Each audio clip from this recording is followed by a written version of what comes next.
The Chinese Navy is rapidly growing its fleet of aircraft carriers that can be used as both a tool of statecraft and a weapon of war. They could build 4 carriers by 2022, which is a remarkable feat of military construction. The People's Liberation Army Navy, more commonly known outside of China as the Chinese Navy, is modernizing at a breakneck pace.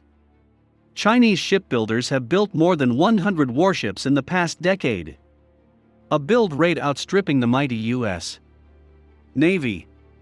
Most importantly, China now has 2 aircraft carriers, Liaoning, and a second ship under sea trials, and a third and possibly 4th ship under construction. With such a massive force under construction, it's worth asking, where does PLA naval aviation go from here? For most of its modern history, China has been the target of aircraft carriers, not an owner of one. The Imperial Japanese Navy's carriers conducted strikes on the Chinese mainland in support of ground campaigns in the 1930s, strikes that went a long way toward honing the service's legendary naval aviation record. U.S. naval power protected nationalist Chinese forces at the end of the Chinese Civil War, and U.S. Navy carriers conducted airstrikes on Chinese volunteers during the Korean War. In 1996, during the Third Taiwan Crisis, the United States deployed a carrier battle group near Taiwan as a sign of support against Chinese military actions. It could be fairly said that aircraft carriers made a significant impression on China. The People's Liberation Army Navy carrier fleet is a rapidly growing force, shaping up to be a powerful, flexible tool of statecraft in war. Beijing could realistically have 4 aircraft carriers by 2022, a remarkable feat of military construction. All of this lead to a number of unsolved questions. To what end is Beijing building this force? How many carriers will the plan ultimately build? Is China growing a carrier force meant to protect its interests or expand them? We simply don't know, but we will certainly find out.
find out.